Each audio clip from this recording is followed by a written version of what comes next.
Salut tout le monde, c'est Laurence d'un goût de forêt.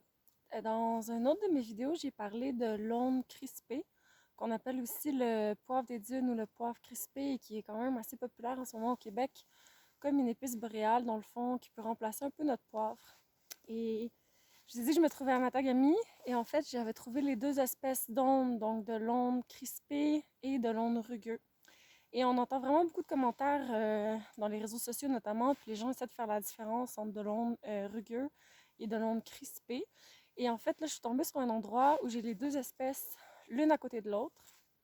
Sachez que les deux espèces, dans le fond, les chatons mâles qu'on va voir notamment sur des photos, euh, puis j'en ai cueilli. Je voulais en cueillir pour ma consommation d'ailleurs. Donc, quand on parle des chatons mâles, c'est ces petits chatons-là ici. C'est ça, en fait, qu'on vient consommer. Moi, je vous en parlais comme nourriture de survie parce que, en fait, hop, on est par terre, je vais le reprendre. Mais, en fait, ça, l'hiver, on peut le consommer comme nourriture de survie parce que ça contient beaucoup de protéines, en fait. Donc, j'en ai cueilli d'autres ici. Ça contient beaucoup de protéines, ça contient des vitamines aussi, des minéraux.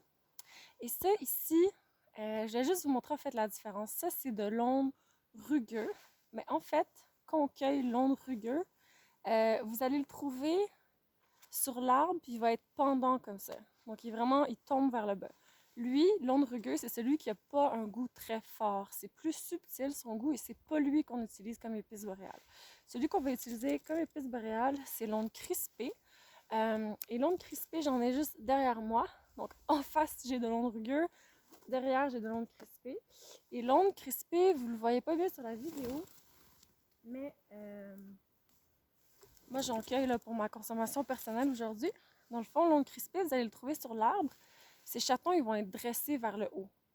Il y a d'autres différences, mais c'est vraiment la différence majeure pour les différencier. Donc, vous avez l'ongle crispé, qui est celui qui a beaucoup de goût, qu'on recherche comme épice boréale. Ces chatons sont vers le haut. Puis vous avez l'ongle rugueux, et ces chatons sont vers le bas. Je vais juste vous montrer un peu la différence entre les deux. On va y aller comme ça. Il y a d'autres petites différences subtiles, comme je vous dis, là. Mais il y en a un, l'onde rugueux, ça va être vers le bas. Puis l'autre, ça va être vers le haut. J'ai partagé d'autres photos sur mon compte Facebook, vous pourrez aller voir. Mais c'est ça la différence principale entre les deux. Pas de danger, les deux sont comestibles. Donc vous ne mourrez pas si vous consommez de l'onde rugueux. Par contre, vous n'irez pas chercher le bon goût qui est à la mode en ce moment, puis que des gens veulent utiliser pour cuisiner, des mijotés, des soupes, des choses comme ça.